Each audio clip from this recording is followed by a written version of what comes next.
나는 참 포도나무요 내 아버지는 농부라.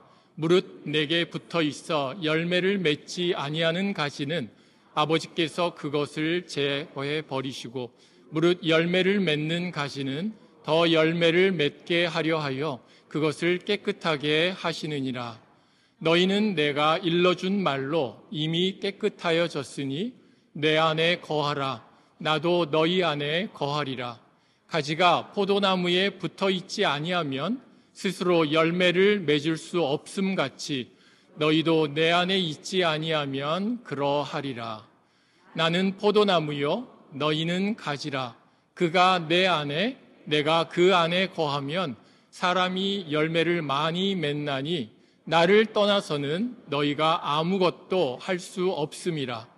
사람이 내 안에 거하지 아니하면 가지처럼 밖에 버려져 마르나니 사람들이 그것을 모아다가 불에 던져 사르느니라. 너희가 내 안에 거하고 내 말이 너희 안에 거하면 무엇이든지 원하는 대로 구하라. 그리하면 이루리라. 너희가 열매를 많이 맺으면 내 아버지께서 영광을 받으실 것이요 너희는 내 제자가 되리라. 아멘. 우리 인생을 생각해 볼 때에 인생은 관계로 시작한다, 그런 말씀을 드리고 싶어요. 여러분, 이 세상에 태어날 때에 보면은 관계로 태어나잖아요. 그래서 태어나자마자 갖는 첫 번째 관계가 바로 부모와 자녀의 관계입니다. 좋은 부모님, 좋은 가정에 태어나서 양육받고 자란다는 것은 정말 큰 복이죠. 가족과의 관계는 일평생 우리 삶에 큰 영향을 끼칩니다. 친구 따라 강남 간다는 그러한 말이 있듯이 또한 친구와의 관계도 인생 여정에 기쁨과 힘을 더해주지요. 그런데 사람들과의 관계보다 더욱더 깊고 크며 영원한 관계가 있습니다. 하나님과의 관계예요. 우리 예수님과의 관계예요. 성령님과의 관계이죠. 우리가 말하는 신앙을 그래서 이렇게 한번 정의해 보고 싶어요. 신앙은 다른 게 아니라 주님과의 관계 가운데 살아가는 삶이다. 그게 바로 신앙이다. 그렇게 말해보고 싶습니다. 오늘은 주님과의 관계에 대한 말씀을 해주신 본문을 우리가 봅니다. 아마도 대부분 우리 뉴비전 식구들이 들어보고 이미 아는 말씀, 주님이 하신 말씀이지요. 내 안에 거하라. 나도 너희 안에 거하리라. 바로 그 말씀이 오늘 본문에서 나옵니다. 여러분, 주님과의 관계가 정말로 너무 좋고요. 멋지다는 것을 무엇으로 알 수 있을까요? 여러분, 지금 주님과의 관계 어떠세요? 만족하십니까? 너무나도 좋습니까? 감사합니까? 그것을 어떻게 보여줄 수 있을까요? 오랜 신앙 경력일까요? 어려서부터 일평생 크리스찬으로 살아가는 분의 그 주님과의 관계는 분명 귀합니다. 하나님이 주신 은혜입니다. 그러나 횟수가 relationship의 이 퀄리티를 높이고 멋있게 해주는 것은 아닌 것 같습니다. 그렇다면 무엇으로 주님과의 관계가 정말 좋다고 말할 수 있을까요? 이 관계, 정말 좋은 관계, 거기에는 맺혀지는 열매가 있을 거예요. 정말 아름다운 열매가 있을 거예요. 신앙의 열매가 풍성하고요. 그래서 기쁨이 충만하며 생동적인, 역동적인 삶의 모습이 나타나는 그 말입니다. 오늘 말씀에 예수님이 그 내용을 언급하고 계세요. 제자들이 주님과의 이 관계 가운데 바로 이 열매 맺는 신앙 갖기를 격려하시고 권고하고 계십니다. 제자들만이 아니라 오늘 이 시대를 살아가는 우리에게도 동일한 메시지를 주신다고 생각합니다. 여러분과 저의 삶이 하나님을 기쁘게 해드리는 열매가 많은 정말 좋은 삶이 되기를 우리 예수님은 원하십니다. 그래서 오늘 본문에서 주님이 그러한 목표를 이루어 가시기 위하여 세 가지 영적인 교훈을 우리에게 말씀해 주시는데 그 내용을 함께 나누겠습니다. 첫 번째는요, 삶을 깨끗하게 하라라고 말씀하세요. 따라합시다. 삶을 깨끗하게 하라.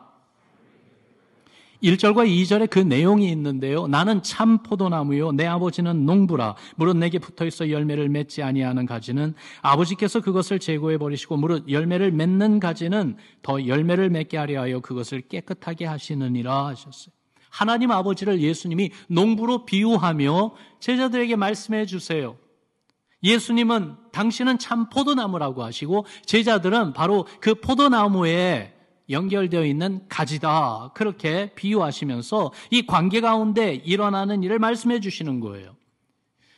농부이신 하나님 아버지에 대해서 말씀하시면서 농부로서 아버지가 두 가지 일을 하신다 말씀하시는데요. 첫 번째는 열매를 맺지 않는 가지는 제거하신다 그런 말씀하시고, 두 번째로 열매 맺는 가지는 더 많은 열매를 맺을 수 있도록 깨끗하게 하신다. 농부이신 아버지가 그 일을 하신다 그렇게 말씀하십니다.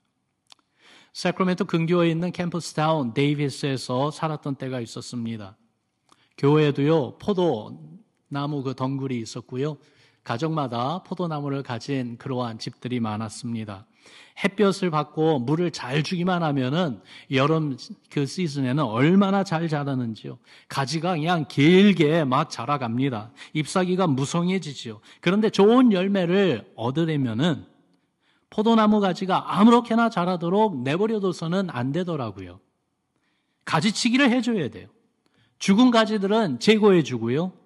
그렇게 가지들과 그 가운데 맺히며 자라는 열매를 위해서 이 공간을, 스페이스를 마련해 주는 게 참 중요하더라고요.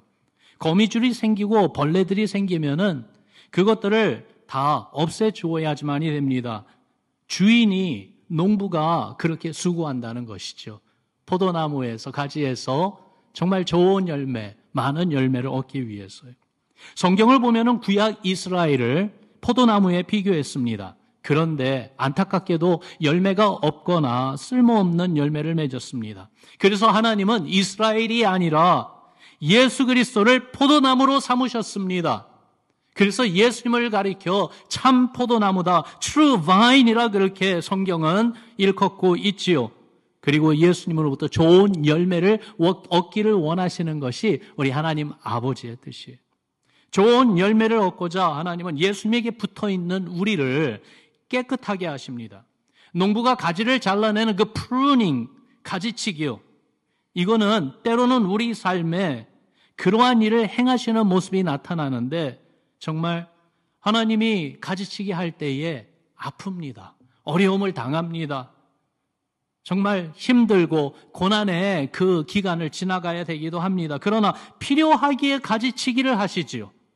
그런 말씀을 히브리서 12장 5절에서 11절까지 좀 길긴 하지만 그 내용을 답은 이러한 말씀을 우리에게 주고 계세요. 내 아들아, 주의 징계하심을 경히 여기지 말며 그에게 꾸지람을 받을 때에 낙심하지 말라. 주께서 그 사랑하시는 자를 징계하시고 그가 받아들이시는 아들마다 채찍질하심이라. 하나님이 아들과 같이 너희를 대우하시나니 어찌 아버지가 징계하지 않는 아들이 있으리요. 징계는 다 받는 것이거늘 너희에게 없으면 사생자여 친아들이 아니니라. 또 우리 육신의 아버지가 우리를 징계하여도 공경하였거든 하물며 모든 영의 아버지께 더욱 복종하며 살려 하지 않겠느냐. 오직 하나님은 우리의 유익을 위하여 그의 거룩하심에 참여하게 하시느니라. 무릇 징계가 당시에는 즐거워 보이지 않고 슬퍼 보이나 후에 그로 말미암아 연단받은 자들은 의와 평강의 열매를 맺느니라. 여기 보니까요, 하나님이 때로는 우리에게 주는 징계하면은 좀 부담이 돼요. 아픈 거잖아요. 힘든 거잖아요. 누가 징계받는 것을 즐겨 하겠습니까? 그렇지 않아요. 그런데 하나님이 주시는 이 징계에는 거기에 그 베이스에 무엇이 깔려 있다고요? 하나님의 사랑이 깔려 있다고 그랬어요. 사랑으로 징계하신다고 그랬어요. 하나님의 자녀이기 때문에 하나님의 거룩하심에 참여하게 하시려고 잘못된 것들, 불필요한 것들을 잘라내는 듯한 고난을 허락하시고 그 힘든 시간을 지나가게 하신다는 거예요. 그래서 결국은 그 삶이 주님 바라보면서 다시 온전히 깨끗하게 되어져서 의로움과 평강의 열매를 맺게 하신다고 말씀하고 있습니다. 요한복음 15장 오늘 본문 3절에도 바로 그와 같은 맥락에서 예수님이 이렇게 말씀하셨어요. 같이 읽어봅니다. 시작. 너희는 내가 일러준 말로 이미 깨끗하여졌으니. 주님이 말씀하세요. 주께서 말씀으로 제자들의 삶을 깨끗하게 하신다고요. 말씀은 우리에게 거울이 되지 않습니까? 하나님의 선한 뜻, 온전하고 기뻐하신 뜻을 말씀을 통해서 보게 되고 알게 되고 깨닫게 될 때에 그 말씀으로 우리 삶에 비춰보기 시작하지 않습니까? 여러분, 말씀을 읽을 때, 지금도 이렇게 말씀을 들을 때 남 이야기 듣는 것 아니잖아요. 나를 사랑하시는 주님이 나에 대해서 말씀하시는 거예요. 주님과 나와의 이 관계에 대해서 말씀하시는 거예요. 하나님의 그 선하시고 기뻐하시고 온전하신 뜻이 무엇인지, 정말 주님이 나로부터 원하시는 게 무엇인지 그걸 말씀해 주시는 거예요. 그래서 깨달으면 깨달을수록에 그 말씀을 내 마음에, 내 삶에 비춰보지 않을 수가 없습니다. 그릇되고 잘못된 것들 알게 될 때마다 주님 앞에 가지고 나와 고백하게 하십니다. 성령이 그 일을 하세요. 주님의 용서와 도움을 구하는 것이죠. 그래서 요한일서 1장 8절과 9절에서는 이렇게 말씀하고 있어요. 만일 우리가 죄가 없다고 말하면 스스로 속이고 또 진리가 우리 속에 있지 아니할 것이요. 만일 우리가 우리 죄를 자백하면 그는 미쁘시고 의로우사 우리 죄를 사하시며 우리를 모든 불의에서 깨끗하게 하실 것이라. 주님과의 관계가 왠지 모르게 가깝게 느껴지지 않고 오히려 부담스럽고요. 주님과의 관계에 뭐 문제가 있는 것을 느낄 때에 그 말은 정말 내 삶에 불필요한 것들 아니면은 제거해야 되는 것들, 깨끗하게 하는 것들이 있다는 것이죠. 잘못된 것들이 있다는 것이죠. 말씀을 통해서 그것을 보여주세요. 그 말씀을 통해서 바로 주님 앞에 나오게 해주세요. 그렇기 때문에 이 말씀을 읽으며 받아들일 때에 난 죄가 없는데 고백하면은 그것은 거짓말하는 것이라고 그랬어요. 오히려 주께서 우리의 마음에 찔림을 주시고 알게 하시는 그 말씀을 의존해서 그 말씀으로 내 삶을 비춰보면서 죄를 회개하며 주 앞에 나올 때 하나님은 미쁘시고 의로우사 우리의 죄를 다 용서해 주시고 또한 우리의 양심과 우리의 삶을 깨끗하게 해 주신다고 약속하고 계시지 않습니까? 말씀을 거울로 삼아 우리 자신을 돌아보면서 우리를 깨끗하게 하시는 주님께 나 자신을 그리고 내 삶을 온전히 맡기는 그러한 새로운 결단이 우리에게 꼭 있기를 바랍니다. 여러분, 우리 삶을 깨끗하게 하셔서 좋은 열매, 풍성한 열매를 맺게 하시는 주님께 온전히 맡깁시다. 그러면 주의 말씀이 때로는 쓰고 어렵다 할지라도 정말 말씀이 항상 달고 쉽게 받아들여지는 것이 아닌 것 같아요. 때로는 말씀을 받아들인다는 것이 너무 힘든 그러한 순간도 있어요. 그렇다 할지라도 온전한 회개와 순종으로 말씀 따라 살아가며 우리의 삶에 열매 맺게 해주시는 주의 은혜를 누리는 우리 모두가 되기를, 우리 뉴비전 교회가 되기를 주의 이름으로 축원합니다. 열매 맺지 않는 가지는 앞서 말씀드렸듯이 어떻게 하신다고요? 제거하신다고 그랬어요. 없애버린다고 그랬어요. 그러나 열매 맺는 가지는 더 열매를 맺게 수고하시는 우리 하나님을 생각해 볼 때에 여러분 이런 생각이 듭니다. fruitfulness, 열매가 많은 그러한 삶은 that is the infallible mark of true Christianity. 풍성한 열매 맺는 것이야말로 참된 기독교 신앙을 증명해 주는 가장 확실한 증거다. 그렇기 때문에 여러분 정말 우리의 삶에 주님이 기뻐하시고 주님이 찾으시는 열매가 풍성하기 위하여 내 삶을, 우리의 삶을 깨끗하게 하시는 주님께 우리 자신을 맡기고 또 맡기는 우리 모두 되기를 주의 이름으로 축원합니다. 두 번째로 풍성한 열매 맺는 삶을 살기 위하여 권고하십니다. 예수 안에 거하라고 하십니다. 따라합시다. 예수 안에 거하라. 주님이 하신 그 유명한 말씀이 있죠. 내 안에 거하라. 나도 너희 안에 거하리라. 여기서 거하라는 이 말이 메이나테라는 단어를 쓰고 있는데요. 이 단어가 오늘 본문에 여러 번 반복되어 나오고 있어요. 4절에, 5절에, 6절에, 7절에, 9절에, 10절에 거의 매 절마다, 매 구절마다 나오고 있습니다. 그 의미는 하나님과 깊은 관계로 들어오라는 거예요. 초청의 말씀이고 명령하시는 말씀이에요. 여러분, 주님과 깊은 관계를 가지고 살고 계십니까? 주님을 여러분 믿고 따르고 있습니까? 교회에서 얼마나 열심히 섬기며 봉사하고 계십니까? 라는 질문이 아닙니다. 여러 봉사활동에 참여하면서도 가장 본질적인 주님과의 관계를 놓치고 살고 있는지 나 자신을 살펴보자는 말씀입니다. 목회자로서 저도요, 제가 하는 일이 교회 일이잖아요. 또한 주님의 말씀을 공부하고 묵상하고 준비해서 말씀 사역으로 교회를 섬기고 있기 때문에 어떻게 보면은 우리 성도님들 가운데 말씀을 많이 대하는 사람 중에 한 사람이잖아요. 그런데도 이렇게 주님의 일을 많이 한다고 하면서 가장 근본적이고 본질적인 주님과의 관계가 소홀해질 수가 있어요. 그래서 목회자인 저도 경각심을 가지고 나 자신을 살피면서 정말 주님과의 관계가 가깝고 주님과의 관계가 정말로 온전하여 열매 맺는 삶이 계속 나타나고 있는지 살피면서 사모하며 추구해야 된다는 것이죠. 주님을 의지하면은요, 모든 것을 합력하여 선을 이루시는 주님을 알게 됩니다. 하나님과 날마다 동행하는 삶을 사는데요, 에녹처럼 하나님과 동행하는 그러한 삶을 맛보게 되지요. 특별한 이벤트가 없어도요, 일상에서 주님과 동행하는 모습이 나타나는데, 여러분, 주님과 동행하는 모습이 능력이 됩니다. 동행하며 주 안에 거하는 삶은요, 주님을 신뢰하고 의지하지요. 주께서 우리의 필요를 다 아시잖아요. 우리의 기도를 이미 다 알고 계시잖아요. 우리의 아픔도 아십니다. 그렇기 때문에 주님을 신뢰하고 의지하며 주님과 깊은 관계로 들어오는 그 abiding, 거하는 삶을 가질 때에 그 안에서 정말 주님이 맺어주시는 신앙의 아름다운 열매들이 더욱더 풍성하게 된다는 것이에요. 5절을 보니까 주님이 이런 약속을 주십니다. 우리 같이 읽어봅시다. 시작. 나는 포도나무요 너희는 가지라. 그가 내 안에 내가 그 안에 거하면 사람이 열매를 많이 맺나니 나를 떠나서는 너희가 아무것도 할 수 없음이라. 열매를 맺고 더 많이 맺게 하기 위하여 주님과 함께 거하는 신앙 갖는 것은요 절대적입니다. 꼭 필요합니다. 그렇기 때문에 주님과 함께 거하는 신앙, 주님과의 관계가 더욱더 깊어지는 우리 모두의 신앙 되기를 다시 한번 주의 이름으로 축원합니다. 또한 주님과 함께 거하는 신앙 7절에서 좀 더 구체적으로 말씀해 주고 있어요.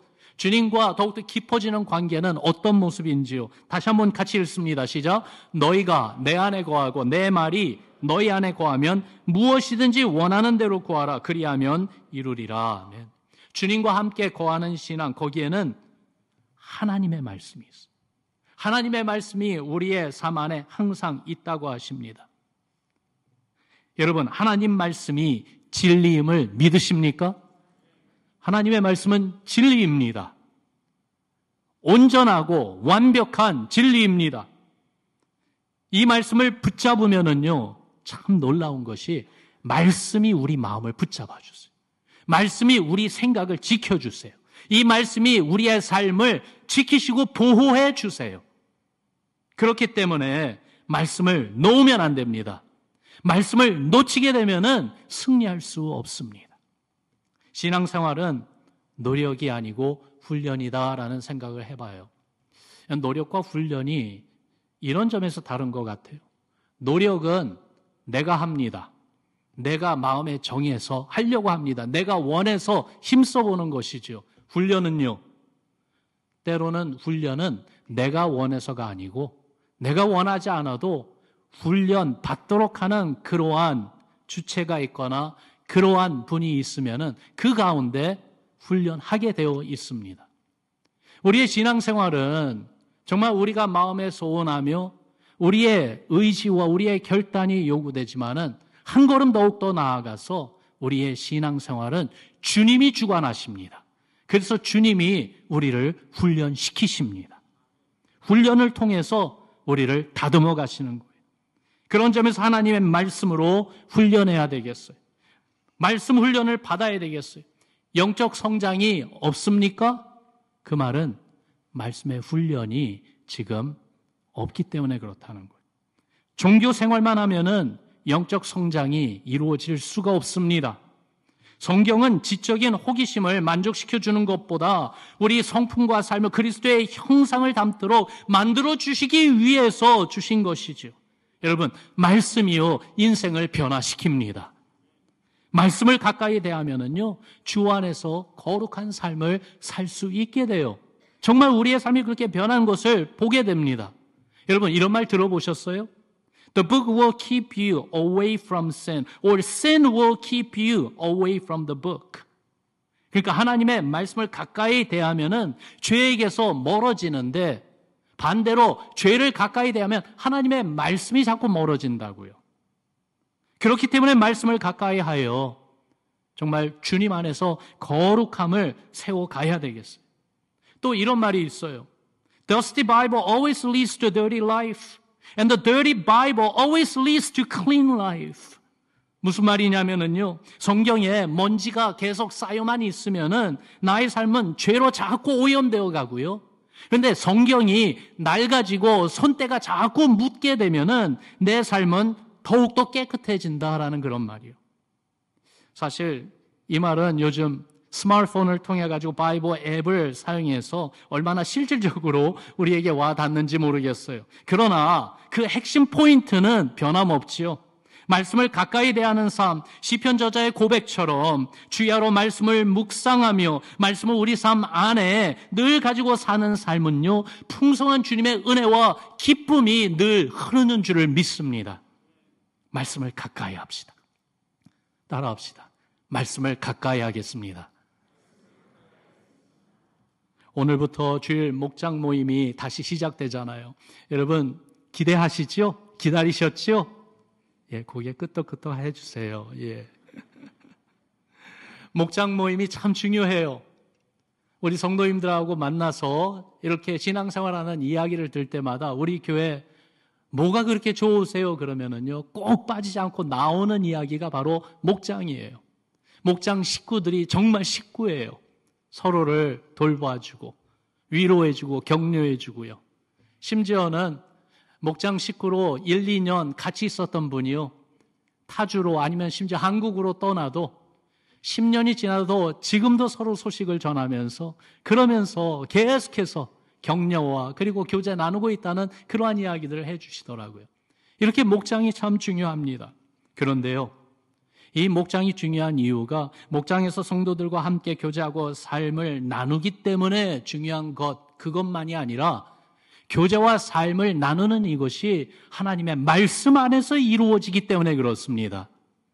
은혜 받은 말씀, 실천하기를 마음에 결단한 말씀을 함께 나누면서 서로에게 큰 격려가 되고 또한 서로를 응원해주는 그러한 일이 매 주일마다 우리가 함께 목장 모임으로 만날 때마다 일어나는 사건 아니겠습니까? 그렇기 때문에 이 교제는 세상의 어떤 교제보다도 영적 의미가 있기에 더욱더 깊습니다. 이렇게 주의 말씀을 삶 안에 항상 가지고 살아가는 우리 모두에게 주님은 놀라운 약속을 주세요. 말씀 가운데 무엇이든지 원하는 대로 구하라. 그리하면 이루리라 라는 말씀을 주세요. 말씀으로 살려고 소원하며 바라는 것들 구하라고 하십니다. 기도하라는 것이에요. 하나님께 간구하라고 하십니다. 그리하면 응답하시겠다 했고 말씀하세요. 이루리라. 그리하면 이루리라. 이것이 예수님과 함께 거하는 신앙을 가진 성도가 누리는 축복이라고 말씀해 주고 계시는 것이죠. 이걸 볼 때에 이 말씀과 기도, 정말 떼어놓을 수 없는 신앙의 모습이에요. 주님과의 관계를 깊게 해주는 하나님이 주신 은혜인데 마치 동전의 양면이 있듯이 하나님의 은혜에 바로 이렇게 말씀과 기도, 기도와 말씀이 있다는 거죠. 여러분, 기도와 말씀이 줄어들고 사라진다면 그것은 분명히 주를 떠나고 있다는 것일 것입니다. 그래서 5절에서 말씀해 주셨듯이 주를 떠나서는 우리가 아무것도 할 수 없다고 말씀하셨는데 정말 우리의 삶이 열매 맺는 그러한 생명과 능력이 있는 삶을 살기 위해서 말씀과 기도가 항상 우리 안에 살아있어서 주를 의지하고 주님과 동행하며 우리 주님과 더욱더 깊은 관계로 나아가는 여러분과 저 우리 뉴비전 식구들 되기를 주님의 이름으로 축원합니다. 열매 맺는 삶, 두 가지 말씀드렸어요. 첫 번째가 무엇이었죠? 삶을 깨끗하게 해야 된다고 했어요. 두 번째가 예수님 안에 거하는 삶, 주님과 더욱더 깊어지는 삶이 말씀과 기도로 이루어진다고 그랬어요. 그러면서 세 번째, 열매 맺는 삶을 살기 위하여 제자로 살라고 말씀하십니다. 여러분 따라합시다. 제자로 살라. 예수님의 제자가 된다는 것은 이건 대단한 특권입니다. 이거는 정말로 기쁜 일이고 모든 사람이 원하는 것이었습니다. 예수님 시대 많은 사람들이 예수님의 말씀을 들었어요. 그러면서 너무 좋았어요. 예수님의 말씀을 믿었어요. 예수님을 따라가고 싶었어요. 다시 말해서 예수님의 제자가 되고 싶었어요. 그러한 유대인들을 향해서 주님이 요한복음 8장에 이런 말씀을 하십니다. 너희가 내 말에 거하면 참으로 내 제자가 되고 진리를 알지니 진리가 너희를 자유롭게 하리라. 그러니까 예수님의 제자가 되는 사람은 필연코 어떠한 일을 보여줘야 되는가? 하나님 말씀이 그 안에 거해야 된다는 거예요. 제자의 정체성은 다른 데 있지 않고 예수님 말씀에 거하는가 아닌가 그거로 분별한다고 이야기하고 계시죠. 다락방 강의에서도 보니까요, 오늘 본문 8절에 이렇게 말씀하세요. 너희가 열매를 많이 맺으면 내 아버지께서 영광을 받으실 것이요 너희는 내 제자가 되리라. 참된 주님의 제자라면은 열매를 맺어야 합니다. 열매 없이 주님의 제자라고 말할 수 없다는 거예요. 그렇다면은 열매를 맺어야 되는데 어떤 열매입니까? 가장 먼저 생각나는 열매는 성령의 열매더라고요. 9가지 성령의 열매 우리가 알죠? 사랑, 희락, 화평, 오래 참음, 자비, 양선, 충성, 온유, 절제. 성품에 관한 것이죠. 주님의 모습을 닮은 그러한 인격에 관한 내용입니다. 그래서 주님이 내 삶을 깨끗하게 하시고 그리고 주님 안에 더욱더 깊은 교제로 거하는 그러한 삶을 살아갈 때에 인생이 변화되는데 어디부터 변화되냐 하면은 나의 인격이, 나의 성품이 변하는 거예요. 이렇게 성령의 열매가 나타난 것과 더불어 또 이런 열매도 있더라고요. 회개의 열매가 있습니다. 침례 요한은 종교 지도자들이 자기에게 와서 침례를 받으려고 할 때에 그들을 향해 강력히 외쳤습니다. 회개에 합당한 열매를 맺으라고 했습니다. 무슨 말이냐면 회개는 외형적인 의식이 아니라는 겁니다. 회개는 그저 입술로만 하는 고백이 아니라는 것입니다.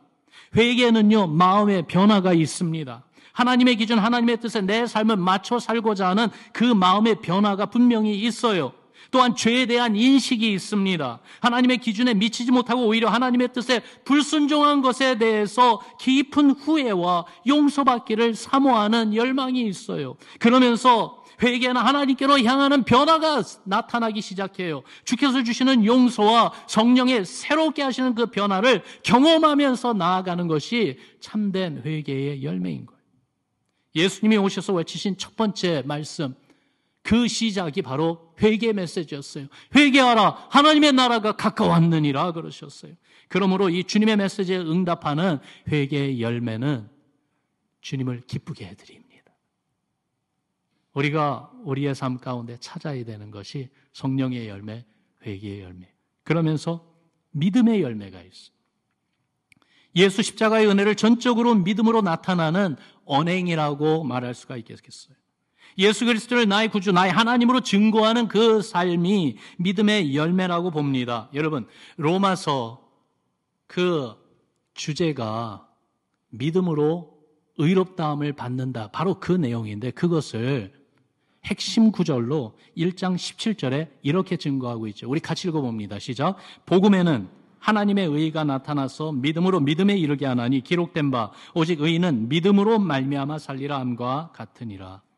무슨 말이냐면 나를 살리시고 정말 나를 이렇게 구원받게 하시려고 내 대신 죽으신 예수님의 십자가 은혜를 믿고 의지하며 주를 위해 사는 것, 그게 바로 믿음의 증거요, 믿음의 열매라는 것입니다. 그러면서 네 번째, 구원의 열매가 있습니다. 나에게 주신 구원의 은혜가 증거되고 전해져서 또 한 사람이 구원받는 것입니다. 그러니까 나 한 사람만 구원받는 것을 끝나는 게 아니에요. 주님이 우리 가운데 찾으시는 열매에는 바로 이런 구원의 열매가 있어요. 그래서 교회를 위하여, 정말 우리 뉴비전 교회를 위하여 기도할 때 이렇게도 기도합니다. 하나님, 오순절 성령 강림으로 인해서 예루살렘 교회를 시작하게 하시고 그 교회를 축복하셔서 날마다 구원받는 성도를 도해 주신 것처럼 주님이 사랑하는 우리 뉴비전 교회, 우리에게도 구원받는 성도를 날마다 더하여 주옵소서. 지금도 우리가 예배드리는 이 시간에 골방에서 예배를 위하여 중보하는 분들이 있는데 그 중보 기도 가운데는 바로 그런 기도가 있어요. 주님께 예배드리는 이 가운데 하나님의 구원의 기적이 일어나게 하옵소서. 예수님을 아직 만나지 못한 분이 예수님 말씀 듣는 가운데 찬양 부르며 기도하는 가운데 예수님을 인격적으로 만나 죽은 영혼이 살아나는 기적이 일어나게 하옵소서. 여러분, 교회는요, 구원의 열매가 풍성해야 됩니다. 그러면서 마지막으로 감사의 열매가 있어요. 범사에 감사하며 감사하는 말을 하라고 데살로니가전서와 에베소서에 보면은 그런 말씀이 나와요. 골로새서 3장 17절에는 이렇게 말씀하고 있어요. 우리 같이 읽어봅시다. 시작. 또 무엇을 하든지 말에나 일에나 다 주 예수의 이름으로 하고 그를 힘입어 하나님 아버지께 감사하라. 여기 보니까요, 데살로니가전서에 있는 말씀과 같은 내용을 하고 있다는 것을 우리가 알 수 있는 것이 무엇을 하든지 말에나 일에나, 다시 말해서 모든 상황과 모든 환경 그리고 매 순간마다 범사라는 이야기죠. 예수님의 이름으로 하고 믿음으로 하고 하나님 아버지께 감사하라라고 말씀하고 있습니다. 여러분, 이렇게 적어도 5가지 열매들을 말씀드렸어요. 성령의 열매, 회개의 열매, 믿음의 열매, 구원의 열매, 감사의 열매. 이러한 열매들이 내 삶에 있습니까? 우리 가정에 있습니까? 우리 교회 안에 풍성합니까? 주님이 찾으십니다. 또한 주님을 기쁘게 해드리는 열매입니다. 이런 신앙의 열매가 풍성할 때 주님은 말씀하십니다. 하나님 아버지께서 영광을 받으시고 우리는 주님의 제자가 되는 것이라고 말씀하십니다. 그렇다면 거꾸로 우리가 주님의 제자로 살려고 소원하고 힘쓸 때에 주께서 우리에게 많은 열매를 주시겠다는 약속이 이 안에 내포되어 있는 게 아닐까요? 그렇게 하나님의 영광을 드러내고 우리가 따르는 주님을 세상에 보여주는 결과를 가져다 주시겠다는 말씀 말입니다. 말씀을 정리해 봅니다. 열매 맺는 삶을 살기 위하여 우리의 삶이 깨끗하기를 사모합시다. 우리 마음과 언행을 거룩하게 변화시키시는 주님께 온전히 맡깁시다. 때로는 힘들고 어려워도 아프고 심지어 괴로움이 있다 할지라도 신실하신 주님을 의지하며 맡깁시다. 예수님 안에 거합시다. 주님과의 관계를 더욱 깊게 만들어가는 것입니다. 훈련입니다.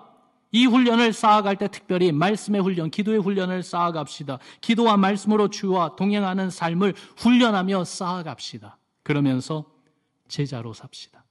여러분, 예수님 믿는 그 순간 우리는 이미 제자가 되었습니다. 그러나 우리의 삶은 더욱 제자다워야 되겠어요. 그러기 위해서 의도적으로 열매 맺기를 사모합시다. 말씀드린 이 5가지 열매들, 이 열매들 우리 삶 가운데 나타나고 있는지 살펴보고 더욱 나타나기를 사모하며 더욱 많아져서 하나님께는 영광이요 세상에게는 예수 그리스도를 따르며 증거하는 제자로 인정받는 그러한 기쁨, 그러한 confidence, 그 자신감이, 감격이 우리에게 늘 있기를 주님의 이름으로 축원합니다. 열매 맺는 삶, 기쁨입니다. 그리고 영광입니다. 기도하겠습니다.